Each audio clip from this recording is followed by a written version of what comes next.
My name is Skylar James. I'm 31 years old. And 2 months ago, my own father stood up at my older sister's wedding and erased me in front of almost 200 people. I was standing where I always stand at family events at the very back of the ballroom, half hidden behind the videographer's tripod, doing what I've done my entire life in that family, staying out of the way and pretending it didn't hurt. When my father walked to the microphone to give his speech, I felt something stupid rise in my chest. Hope. Maybe just this once he would remember he had 2 daughters. Out of habit, I pulled out my phone and opened the voice memo app. I tapped record without thinking. That tiny reflex, more than anything, is the reason you're hearing this story now. My father tapped his fork against his glass. To my daughter, he began. And for one ridiculous second, my heart lifted. Then he laughed. I should say, my only daughter. The guests chuckled politely. He lifted his champagne glass toward my sister. This incredible woman standing here tonight is the pride of my life. Then he casually gestured toward the back of the room. And that thing standing over there. 200 heads turned at once. Toward me. That was just a mistake I made about 30 years ago. The ballroom exploded with laughter. Some people laughed because they assumed it was a joke. Some laughed because everyone else was laughing. A few people looked uncomfortable and glanced away. But no one stopped him. No one told him to sit down. No one said a word. I didn't cry. I didn't shout. I just looked straight at my father. Then I slowly looked around the room at all the faces that had just watched my public humiliation like it was part of the evening's entertainment. After a moment, I turned around. I walked out of the ballroom through the marble lobby past the stunned hotel staff and pushed through the revolving doors into cold, wind-whipped rain. Outside, the water soaked through my dress in seconds. My heels slipped on the sidewalk, and my phone was still recording in my hand. Standing there in the rain, I made myself a promise. That would be the last time they laughed at me without consequences. That night, before the sky even started to lighten, I made 3 phone calls and sent 1 email. Those 4 things changed everything. 2 months later, my phone would light up with 68 missed calls and messages from the very same people who laughed that night. And every single one of them asked the same question. What did you do to us? But before I tell you what I did, I would like to know what time it is where you are. And where are you watching from? I'm curious how far the truth about the family's biggest mistake can travel. The morning after the wedding, I woke up on my couch in Portland, still wearing the ruined dress. Mascara had dried into black flakes at the corners of my eyes, and my phone was lying on my chest. The next part of the story uses some fictional elements and AI tools for educational and emotional purposes. Thank you for listening, but if today isn't the right time, please get some rest and take care of yourself.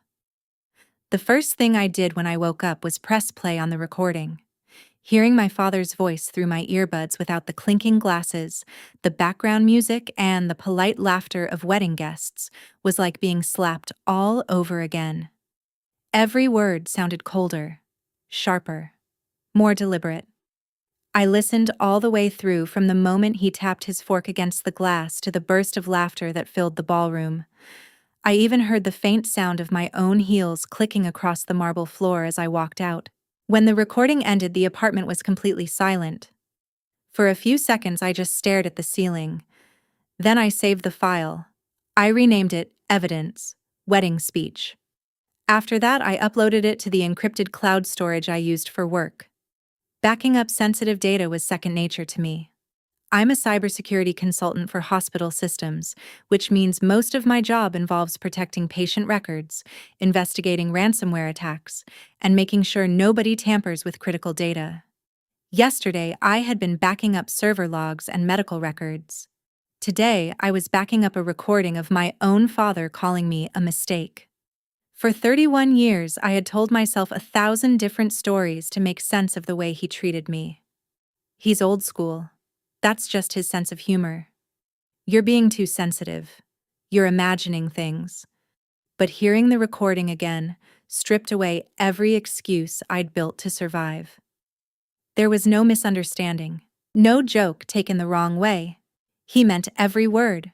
And if he was comfortable saying that into a microphone in front of 200 people, I started to wonder what he was capable of saying or doing when nobody was recording. The first phone call I made that night, standing in the rain outside the hotel, had been to the only adult from my childhood who ever seemed quietly uncomfortable with how I was treated. My father's younger brother. To me, he had always been Uncle Daniel. To most people in the business world, he was Daniel Whitaker, former co-founder of my father's company, before he abruptly retired 10 years ago under circumstances that never quite made sense. When he answered the phone that night, his voice sounded groggy and concerned. "Skylar, are you okay?" he asked. "I saw the wedding live stream cut out. Did you hear what your dad said?" My voice didn't shake. It came out colder than I expected. "Did you hear the speech?" There was a pause on the other end of the line, then a long, slow exhale. "Your cousin sent me the clip," he said quietly. "I've watched it 3 times. Your father's completely lost his mind." "No," I said. "He's just finally saying out loud what he's always believed." I glanced down at my phone, rain dripping from my hair onto the screen. "I recorded it too," I told him. "And I'm done pretending this is just his twisted sense of humor." Another silence stretched across the line.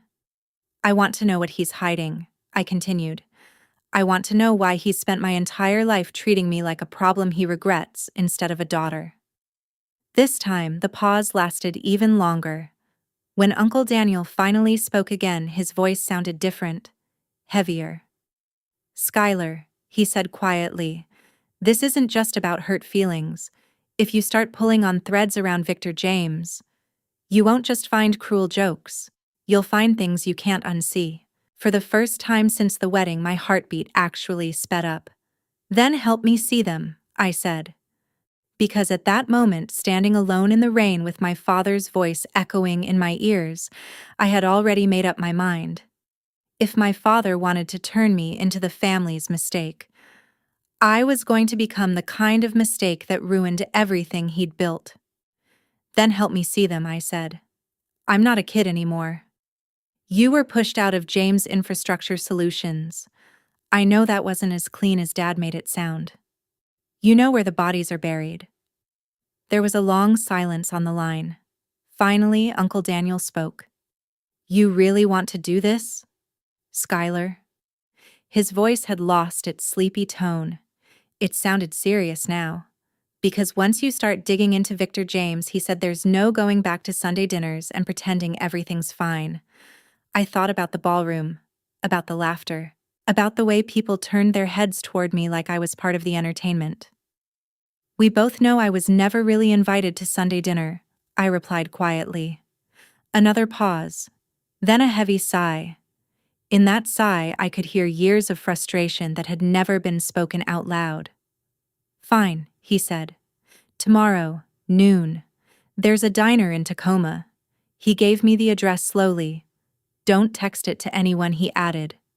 "And Skylar, don't bring the phone your father pays for."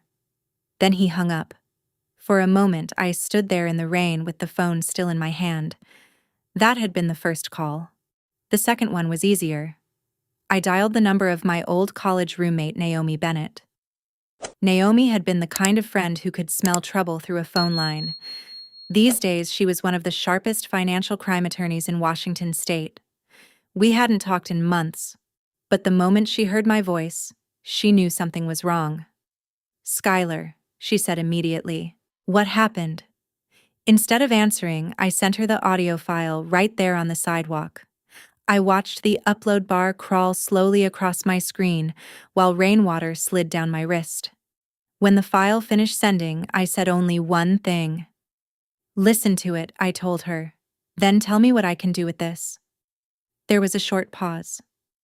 "I'm opening it now," she said. That was all. The third call I made that night was technically to myself. I called my own work phone and left a detailed voicemail. Date, time, location, everything that had happened at the wedding. and the fact that I had captured the entire speech on audio. When I got home, I converted that voicemail into a written transcript and stored it in a secure encrypted folder alongside the recording. At that point, it wasn't just my emotions talking anymore. It was evidence. The email was the last step. It went to a dull, generic address that looked like it belonged to a forgotten government office. integrity@wayprocurement.gov, the anonymous tip line for the State Procurement Oversight Department. I didn't accuse my father of anything. Not yet. I simply asked what a citizen should do if they believed a major contractor working with the city might be manipulating financial records and retaliating against family members who knew too much. I pressed send at 2:17 a.m. My fingers were still trembling slightly. I watched the tiny paper plane icon disappear from the screen. Then I sat there for a long time staring at the rain outside my apartment window. The next day at noon, I walked into the diner in Tacoma. Uncle Daniel was already there. He slid into the booth across from me looking more exhausted than I'd ever seen him. His eyes were red. Both hands were wrapped tightly around a coffee mug like he needed the heat just to keep steady. For the first time in my life, my uncle looked genuinely afraid of my father. "You really want to know why he treats you like that?" he asked without any greeting. "Yes." He leaned back in the booth and studied me carefully. "Because you're the one thing he can't control," he said. I didn't answer. He continued. "You chose cybersecurity instead of joining the company.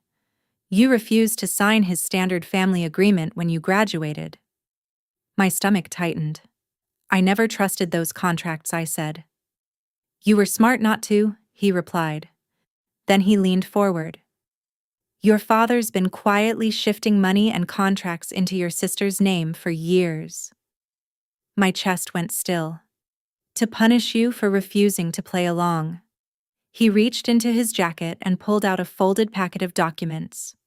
Old emails, board meeting minutes, internal memos. "I was cut out of the company because I told him what he was doing was illegal," Uncle Daniel said. "Fraud. Kickbacks on public infrastructure projects. False safety reports." He pushed the papers across the table toward me. "All of it would explode if someone with your technical skills and my documentation started digging." I stared down at the stack. Everything inside me went completely quiet. So Uncle Daniel said slowly, "Now, you know why he hates you." I picked up the documents. The paper felt strangely heavy in my hands. Then I looked up at him. "So let's dig," I said. "If he insists on calling me a mistake." I folded the papers carefully. "Then I'm going to be the kind of mistake that destroys his perfect little world. If you were in my place, humiliated on camera by your own father and suddenly handed the first proof that he might be a criminal, would you walk away to protect the family, or would you start pulling on every thread you could find?" Naomi Bennett didn't hesitate. By the afternoon after the diner meeting, I was sitting in a cramped conference room at Naomi Bennett's law firm. The room had no windows, just a buzzing fluorescent light overhead that made everything feel sharper and more serious than it already was. I had already scanned all of Uncle Daniel's documents and uploaded them through Naomi's secure client portal before I even arrived. By the time I walked in, she had read everything twice. She was leaning over the stack of papers when I sat down across from her. "Okay," she said, tapping the top page with a pen. "Your father, Victor James, runs James Infrastructure Solutions." I nodded. "They've been working city contracts for about 15 years, she continued. "Traffic signal systems, smart intersections, automated parking networks." She flipped to another page. "These meeting minutes show something interesting." Her finger tapped a line. "Your father pushed his own brother out of the company right before they secured their biggest municipal contract." Uncle Daniel leaned back in his chair. "That's about when everything changed," he said quietly. Naomi lifted a photocopied email from the pile. "And this," she said, holding it up, "is not subtle." She read it aloud. "Sign the separation agreement and keep your mouth shut about billing practices, or you'll never work in this city again." Uncle Daniel gave a bitter half-smile. He wasn't bluffing, he said. I've been blacklisted from municipal work ever since. My stomach tightened. Growing up, I had always heard my father talk about his company like it was some kind of civic mission. Late nights, emergency calls, stories about saving the city millions of dollars. Back then, I had believed every word. Now those memories tasted like ash. Naomi turned toward me.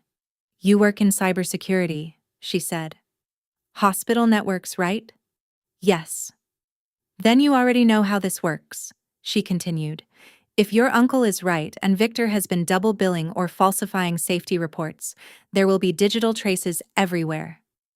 She began counting them off on her fingers. Email servers, file metadata, version histories inside documents, network logs. Then she leaned forward slightly. But we do this properly.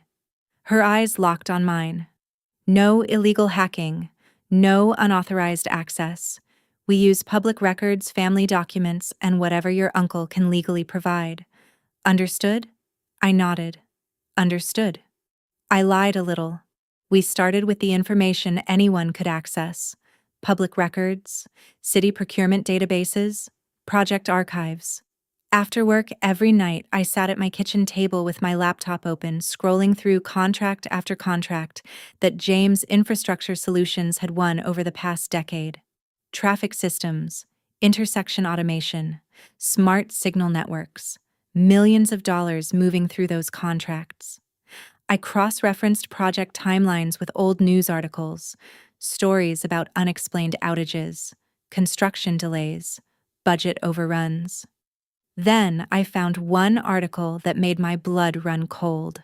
A pedestrian had died at an intersection where the newly installed smart traffic system had malfunctioned, the system installed by my father's company. At the same time, Uncle Daniel submitted a formal request for his old personnel file and board communications from the years before he was forced out. He cited whistleblower protections. Some of the documents came back heavily redacted. Large black bars covering entire paragraphs. But Naomi studied those pages carefully. You see this, she said one evening during a call. These redactions are sloppy. She pointed out patterns, certain names, repeated phrases, missing sections that appeared in multiple documents. They're hiding something they shouldn't be, she said.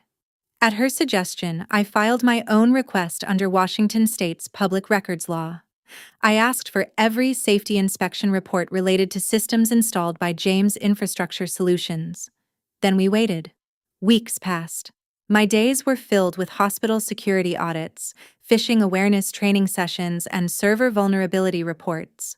My nights were filled with spreadsheets, PDF files, highlighters scattered across my kitchen table. The deeper I dug, the clearer the pattern became.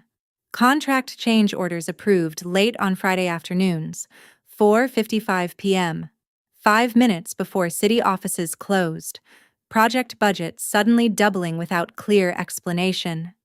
Invoices labeled consulting services paid to companies that had no websites, no staff listings, and addresses that led to empty mailbox stores.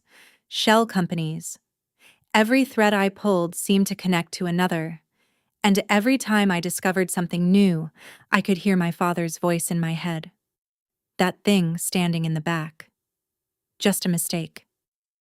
If he really believed that, then he had no idea what kind of mistake he had created. Every one of those consulting invoices led back to the same place. A small P.O. box located 2 blocks from my father's office. No websites, no employees. Just empty shell companies quietly collecting money from city contracts. The deeper I dug into the files, the more I noticed the same pattern repeating itself.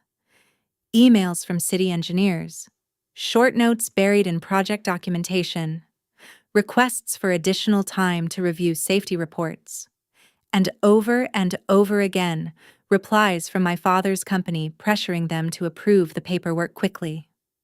Every time I connected another dot, I heard his voice again. That thing standing in the back. Just a mistake. One afternoon, while sorting through another batch of corporate filings, I opened a spreadsheet that listed the ownership structure of James Infrastructure Solutions. That was the moment everything shifted. Until then, my father's favoritism had always felt emotional, personal. Now I could see it in numbers. 5 years earlier, my sister Olivia James had been granted 25% ownership of the company. The official explanation written beside her name read, "Recognition for outstanding contributions to marketing and strategic development." I stared at the spreadsheet longer than I should have. Then I looked for my name. It wasn't there, but something else was. At the bottom of the page, there was a document reference labeled Waiver of Future Claims to Family Assets. The signature attached to it looked painfully familiar. Mine. The date beside it was the week I graduated from college. I remembered that dinner now. It had been loud and chaotic. Family members celebrating. My father sliding a stack of papers across the table. Just routine estate planning, he had said casually. A standard form to keep things simple. I hadn't read it. I had been tired, overwhelmed, and eager to avoid starting an argument on what was supposed to be a happy night. So I signed. Now I was staring at the proof that I had signed away my own future. My hands tightened around the printed page until the paper bent under my grip. That night, I sent everything to Naomi Bennett. Every file, every screenshot, every contract. She called me less than 10 minutes later. "He manipulated you," she said immediately. "He got you to waive your rights so he could move assets into your sister's name." Her voice carried a mix of anger and professional focus. "It's disgusting," she continued. "But it might also be leverage." "Leverage?" I asked. "If we can prove a pattern of coercion and retaliation," Naomi said. "It strengthens everything." "Retaliation like humiliating me publicly so I would never challenge him?" I asked quietly. "Yes," she replied without hesitation. "Exactly like that." Over the next few days, we started building a timeline. My graduation, the waiver I signed, Uncle Daniel being forced out of the company, the massive city contract that followed, the traffic system malfunction that killed a pedestrian, the wedding speech. When we laid everything out side by side, the pattern became impossible to ignore. What had always looked like random cruelty suddenly looked deliberate, strategic. 2 weeks into our investigation, something unexpected happened. An email appeared in my inbox. It came from the same government address I had contacted anonymously after the wedding. This time, it wasn't an automated response. It was from a real person. Mark Dalton, Compliance Officer, Washington State Procurement Integrity Division. The message was short. He asked if I would be willing to speak confidentially about potential irregularities involving James Infrastructure Solutions. I stared at the screen for a long time, because this was the moment where everything changed. Until now, this had still felt personal. A daughter uncovering secrets about her father. But if I replied to that email, it would become something else entirely. A legal case.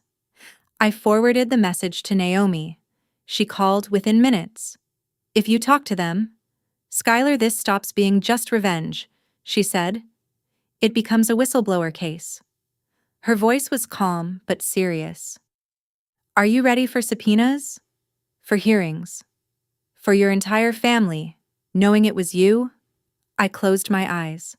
And suddenly, I was back in that ballroom again. My father raising his glass, the laughter filling the room.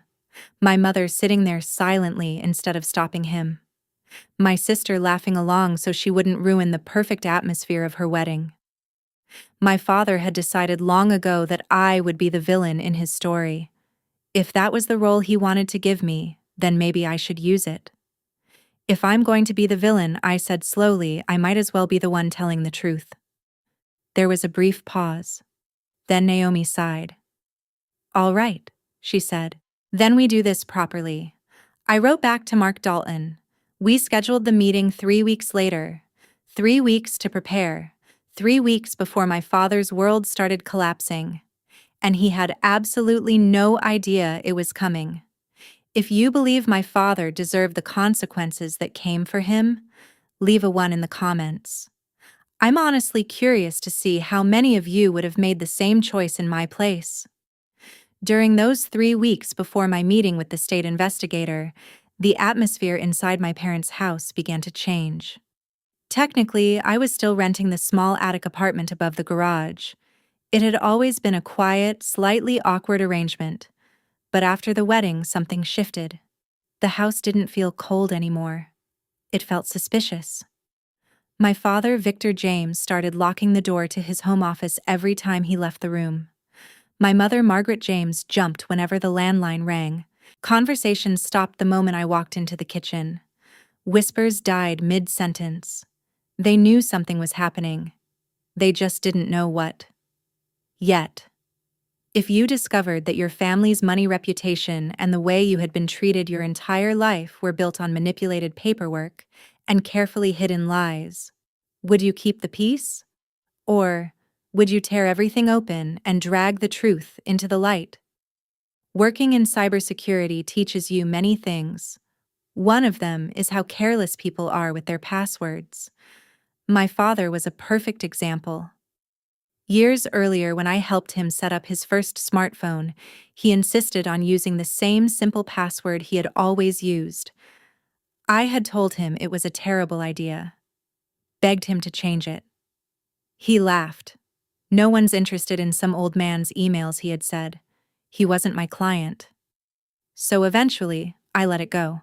Now sitting in my attic apartment late at night with the glow of my laptop lighting the room and the recording of his wedding speech playing quietly through my headphones, I opened a private browser window. Then I typed in the webmail address for James Infrastructure Solutions. My fingers hovered above the keyboard. Naomi's voice echoed in my mind. Do this by the book. No illegal hacking. But then another memory surfaced. The waiver I had signed at 22. The way my father had slid those papers across the table and called them routine. The way he had used my trust as a weapon. He had never followed the rules when it came to controlling me. Why was I still pretending the rules mattered now I entered his company email address? Then I typed the same lazy password he had refused to change. The inbox opened instantly. Hundreds of emails filled the screen. Contract negotiations, vendor discussions, internal memos. A few company-wide announcements congratulating my sister Olivia James on another brilliant marketing presentation. Nothing about the daughter he had called a mistake. I wasn't there out of curiosity. I wasn't reading messages for entertainment. Instead, I set up something simple. A silent forwarding rule. Any email that contained certain keywords would automatically be copied to a new encrypted account I had created under a random alias. Audit, inspection, change order, compliance, my name. After that, I logged out. If my father ever experienced a breach investigation, nothing would point directly back to me. Within a few days, the emails began appearing in the secure inbox. At first, it was only a few. A city engineer questioning why a safety inspection had been approved too quickly. My father replying, "We've already taken care of your supervisor. Don't worry about it." Another exchange with a banker discussing the transfer of a large amount of money into OJ. Is trust before the end of the fiscal year? OJ, that could only mean Olivia. But the email that truly made my stomach drop appeared on a Thursday night.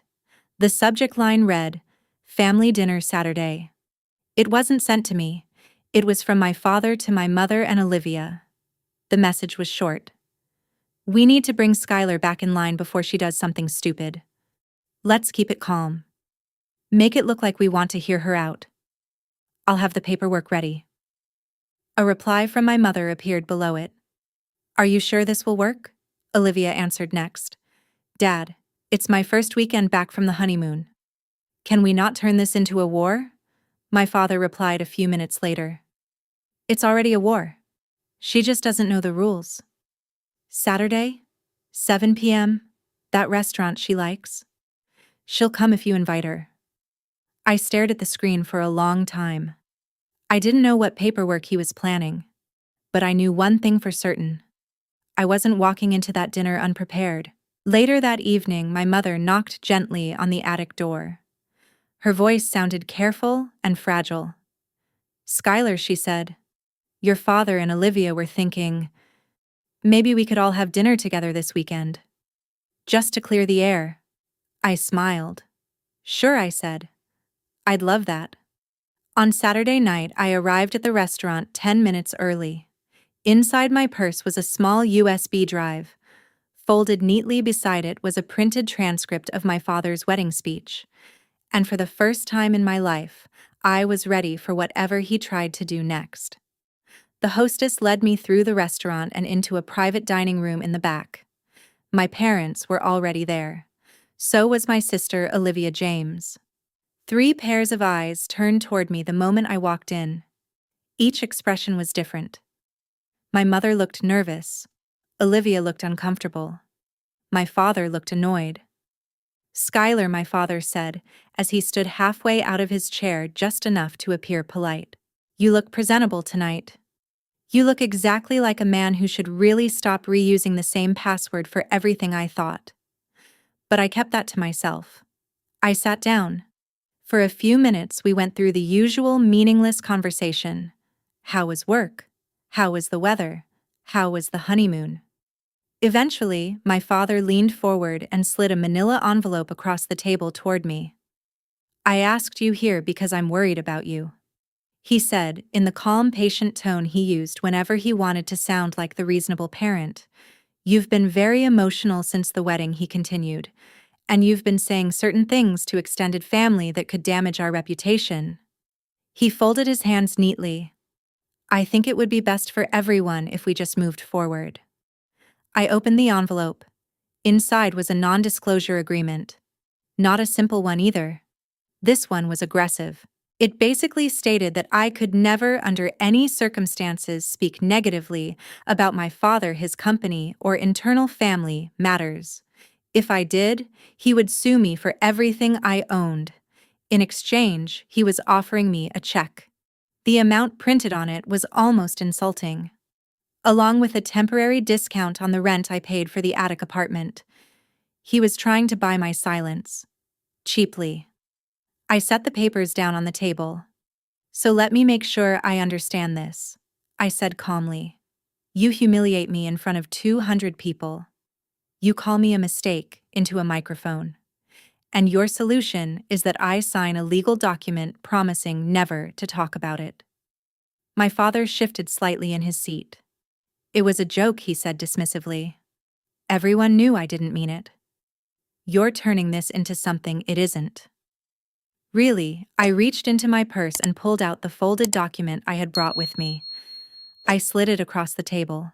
"This is a transcript of your speech," I said. "Word for word. My phone recorded it. So did the videographer. I've backed it up 6 different ways. And copies are all ready with my attorney and a state procurement investigator, who both think it shows a pattern of psychological abuse and retaliation." My mother inhaled sharply. Olivia stared at me like she was seeing me for the first time. My father's face slowly changed color. From pink, to red, to something darker.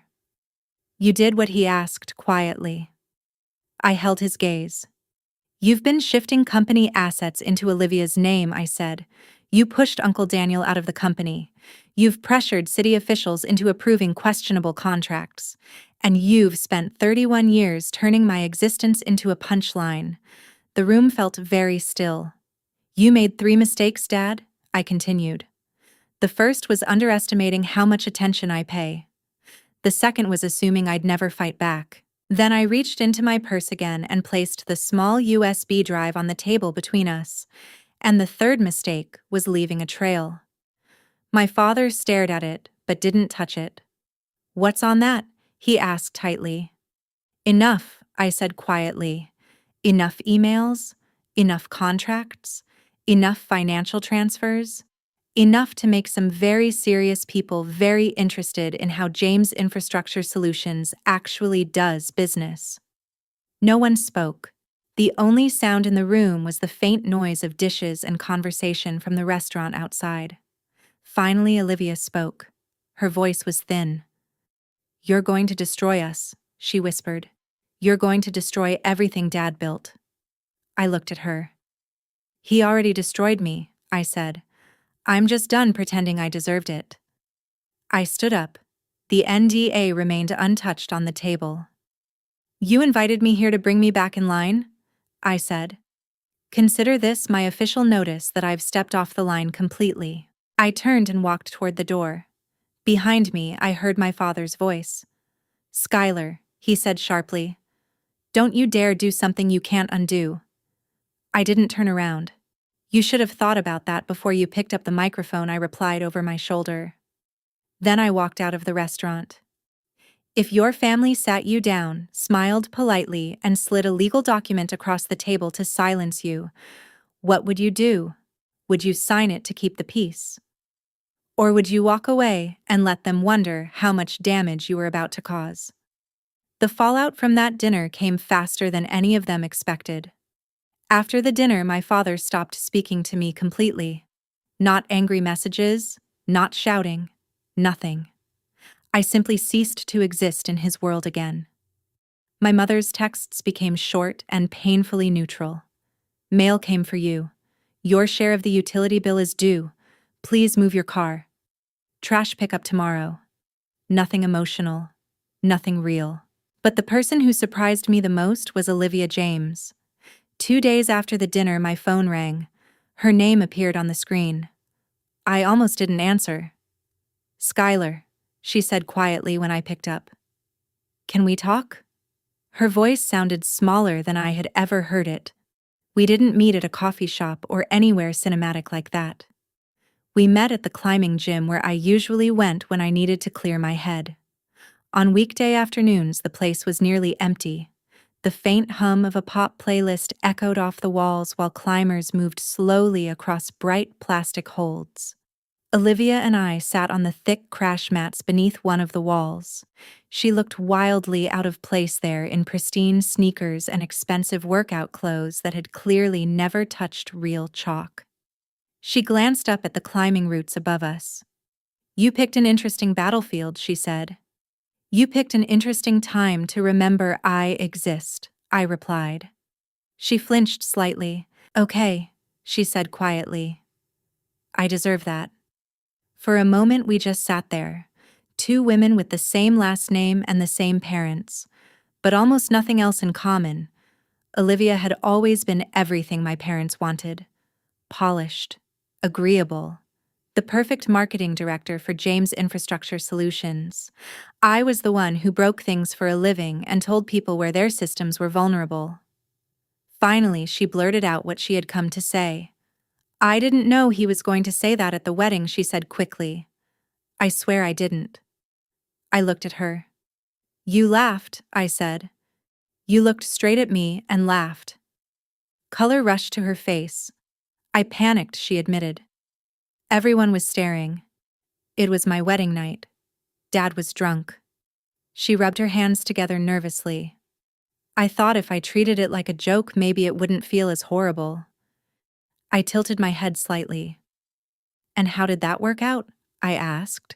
"Does it feel less horrible now?" She swallowed. "No." Then she hesitated before continuing. "But Skylar going to lawyers and state investigators? You're taking this too far." I reached into my bag and pulled out a printed document. Not the wedding speech this time. The shareholder registry I had discovered. I tapped the line next to her name. "He gave you 25% of the company," I said.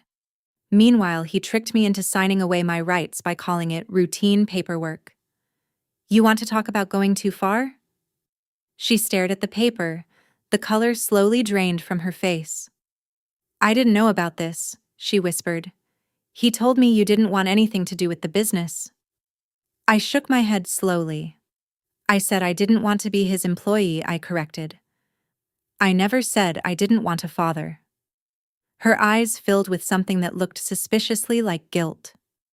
"He paid for my wedding," she said quietly. "He paid for grad school." When I didn't get promoted at work, he created a new position for me. She looked down at the paper again. I thought he was just supporting me. He was buying your loyalty, I said gently, and punishing me for not being controllable. She wrapped her arms around herself. So what happens now? She asked. You burn everything down and call it justice. I don't want you homeless, Olivia, I said. I don't want you punished for things you didn't even know about. But I'm done letting him hurt people and hide behind the word family. The city deserves to know if those systems are unsafe. His employees deserve to know why Uncle Daniel disappeared. And I deserve not to be called a mistake by the man who created me. She shook her head slightly. He's still our dad, she said desperately. He's the only one we have. I looked at her quietly. No, I said. He's just the man we happen to share by blood. That's not the same thing. For a while, neither of us spoke. Somewhere above us, a climber lost their grip and dropped onto the padded floor with a soft thud. Finally, Olivia spoke again. If you go through with this, she said slowly, he'll come after you. Legally, emotionally, any way he can. He'll say you're unstable. He'll tell everyone this is because you're jealous of me. I gave a small, humorless smile.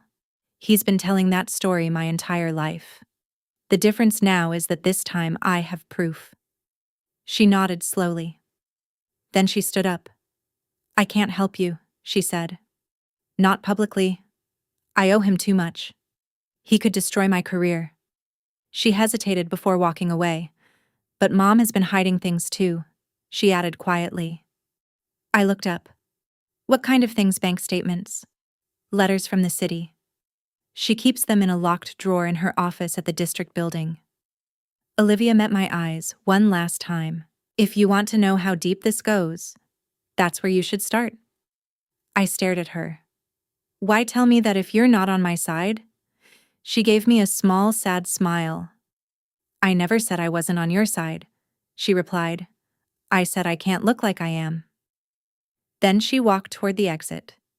Watching her leave, I realized something. The golden child wasn't blind. She was just tangled too tightly in my father's world to escape it.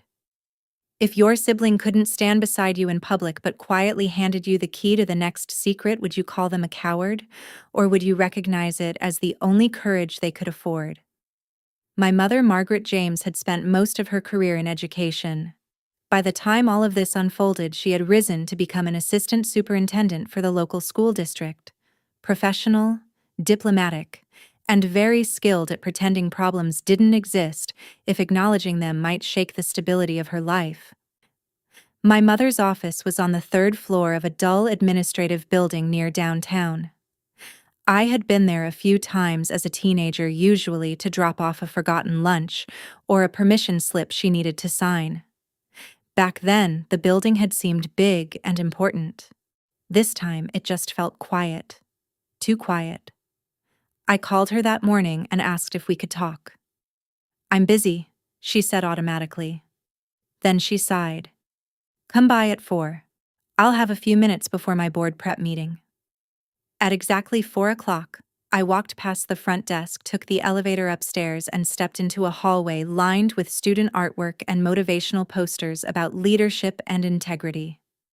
My mother's door was half closed. I knocked and stepped inside. She looked smaller behind the large wooden desk than she ever had at home. For a moment, her professional mask slipped when she saw me. Skylar, she said. This isn't a good time. There's never a good time to admit your husband might be a criminal, I replied, closing the door behind me. So we might as well start now. Her eyes flashed. Watch your tone, she snapped. Then she leaned back in her chair and asked quietly, What do you want? I sat down without being invited. I spoke with Olivia, I said. She told me you keep financial documents in a locked drawer. Bank statements, letters from the city, things you didn't want Dad to know you still had. My mother's hand twitched toward the bottom drawer of her desk so quickly it was almost funny. She had no right to tell you that, she said sharply. You had no right to sit at that wedding and let him call me a mistake, I replied. You had no right to help him hide money, push people out of the company, and pretend you didn't know anything because it kept the house nice and the vacations paid for. The anger drained out of her shoulders. For the first time in my life, she didn't look polished or confident. She looked tired. Old. You don't understand the position I'm in, she said quietly. Your father controls everything. The house, the retirement accounts, your tuition, Olivia's tuition. If I push him too hard, he threatens to cut us off. To leave and take everything. She rubbed her temples. Do you know what it's like to build your entire life around someone who could destroy it with one signature? I stared at her. Do you know what it's like to grow up in that house? I asked. To learn that love only exists when you behave the way he wants, to watch you look away every time he went too far. Silence filled the room. Finally, my mother whispered something I didn't expect. Open the drawer. I blinked. What? Open it. She repeated, her voice flat. If you're going to tear this family apart, you might as well see the whole truth. I walked around the desk. She unlocked the bottom drawer with a small silver key and slid it open. Inside were several neatly labeled folders. House refinance, 2018 college funds. James infrastructure. Miss C.I. pulled out the last one. Inside were copies of letters from the city procurement office raising serious questions about billing discrepancies connected to James Infrastructure Solutions. There was even a formal warning notice about potential suspension from future contracts if those issues were not resolved. Attached to one letter was a handwritten note in my father's unmistakable handwriting. Don't worry, I'll handle this. Underneath those letters were bank statements showing large transfers from company accounts into a trust under Olivia's name, and withdrawals from a college fund that was supposed to belong to me. The dates lined up with several strange moments from my childhood. Sudden family trips, emergency repairs that had to be paid in cash. I remembered them vaguely now. He took money from my education fund to cover gaps in his fraud, I said quietly. I looked up at her. You signed these documents too. Her signature sat next to my father's on several pages. He said we would put the money back, she whispered. He said it was temporary. And you got your scholarship for cybersecurity, so I thought. Her voice trailed off. It was easier not to think about it at all. I turned to the back of the folder and froze. Stapled to the last document was a copy of the waiver I had signed the week I graduated college, the one where I unknowingly gave up any claim to family assets. Attached to it was a small note my father had written to my mother. Once this is signed, she's legally off the table. Focus on OJ's stake. She's the future. My mother went pale. I didn't see that note before she whispered. He didn't show me everything. But you saw enough, I said quietly. Enough to know you were choosing him over me. Tears filled her eyes, but she wiped them away quickly. Do you think I had real choices? She asked. I married him when I was 22. I didn't finish my degree until you were already in middle school. He controlled every dollar we had. If I left, where was I supposed to go? How was I supposed to take care of you girls? You were supposed to protect me from him, I said softly. You were supposed to draw a line somewhere. Even if you couldn't leave, you could have said one thing. Not my child. She slumped back in her chair. What are you going to do with all of this?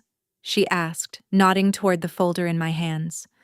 I already have a meeting scheduled with the state compliance officer, I replied, and Naomi believes there's a strong whistleblower case. This folder just made it stronger. My mother stared out the window behind me. He's going to lose everything, she whispered. The contracts, the company. Maybe even his freedom. He should have thought about that before deciding laws didn't apply to him, I said.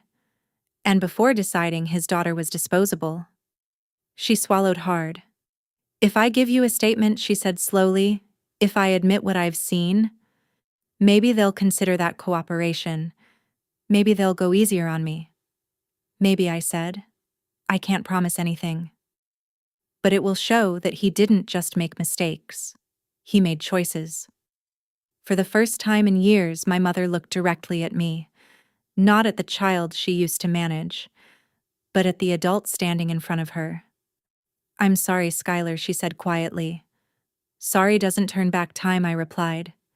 "But if you mean it, you'll put that apology in writing." That night, back in my attic apartment, I added my mother's documents to the growing digital case file. Emails, contracts, bank transfers, statements. Every keystroke on my laptop felt like another nail sealing the coffin of the life we had pretended was normal. If you discovered that one parent had hurt you for years, while the other simply looked away because it was easier, and now they wanted your help to save themselves, would you close the drawer and walk away? Or would you use what they finally gave you to force the truth into the open, 2 months after my father stood up at my sister's wedding and called me a mistake? My phone wouldn't stop vibrating on my desk. It was a Tuesday morning. I was standing in a hospital conference room leading a phishing awareness training for a group of nurses when my bag started vibrating so hard it slowly slid across the floor.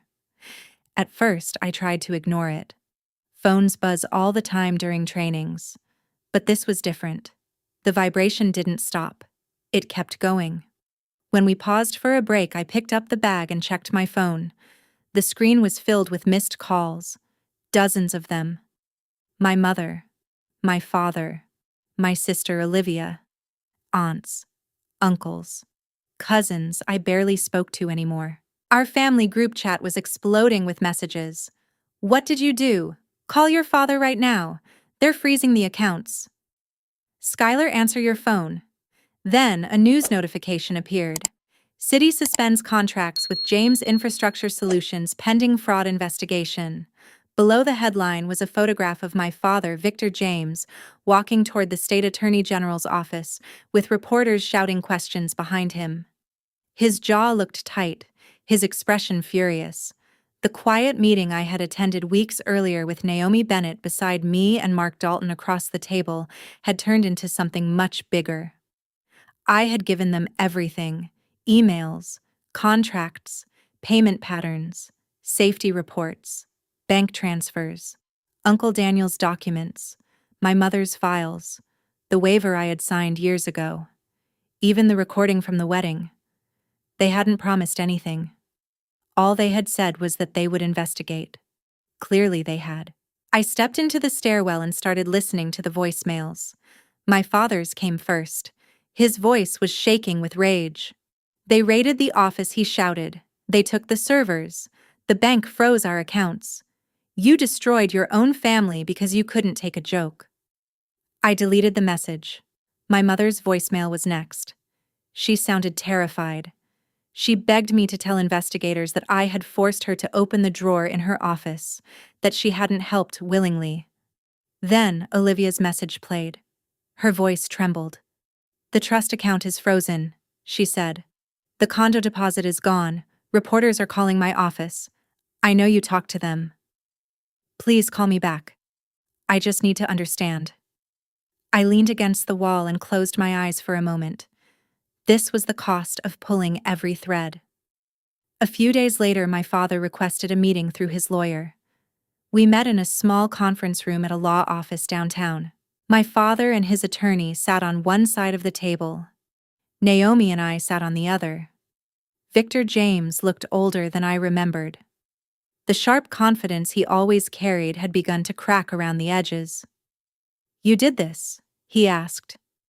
"You turned a family disagreement into a criminal investigation." I met his eyes calmly. "This was never about hurt feelings," I said. "It's about fraud, bribery, falsified safety reports, and using your family as cover." The wedding speech just made it easier for me to stop pretending. He tried to guilt me. He talked about my mother's career, Olivia's frozen trust fund, the company collapsing. "In every story I tell," he said bitterly, "you'll be the ungrateful daughter who betrayed us." I shrugged slightly. "You've been telling a twisted version of my story my entire life. The difference now is that I have evidence." In the end, my father accepted a plea deal. The charges were serious: fraud, bribery, falsifying safety reports connected to city infrastructure. He still went to prison, just for fewer years than he might have if the case had gone to trial. James Infrastructure Solutions lost all of its city contracts. Uncle Daniel later negotiated to purchase a small, clean portion of the company under strict government oversight. My mother cooperated with investigators and avoided criminal charges. But she resigned quietly from her position at the school district and moved into a smaller apartment. She started therapy. For the first time in her life, she began trying to understand why she had looked away for so long. Olivia lost the condo she had planned to buy and most of the financial security she thought she had. For months, she only communicated through lawyers. Then one afternoon, she walked into my climbing gym wearing an old t-shirt and rental shoes. "I read the reports," she said. "All of them. You were right." I shook my head gently. "I didn't need to be right," I told her. "I just needed someone to believe me." It wasn't forgiveness, but it was more than the silence we had grown up with. Not long after that, I moved out of the attic apartment. I found a small place with huge windows and sunlight that filled every corner. No ghosts, no locked doors, no whispered conversations behind my back. I kept my job working in hospital cybersecurity, but I also started helping whistleblowers protect their digital evidence on the side. The recording from the wedding eventually became part of a short training example I sometimes use, not the whole speech. Just enough to explain how emotional abuse and financial crimes often grow in the same environment. I never play the full recording. He doesn't deserve that much space in my life anymore. Sometimes people ask me if I regret what happened, if I would go back and stay silent just to keep the family together. But the truth is this: my family was never truly together. It was held in place by fear, by favoritism, by money. Speaking up didn't destroy something whole. It shattered an illusion. Blood made us related. Respect could have made us a family, and that had been missing long before investigators got involved. Self-respect became the first family I chose for myself. Standing up to my own family wasn't the victory I imagined. It was painful, complicated, and lonely at times. But it taught me something real. Silence can protect comfort, yet it can also protect harm. Telling the truth didn't fix everything, but it gave me back something I had lost for years: self-respect.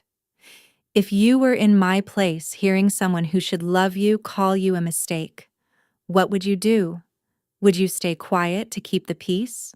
Or would you risk everything to defend your own dignity? I'm curious. Did you listen all the way to the end of this story? If you did, thank you. And if this story made you think about your own strength or someone who might need courage right now, you can help more than you realize. Subscribing, leaving a comment, liking, or sharing this video might reach someone who needs to hear that they're not alone. Sometimes the smallest actions create the biggest change.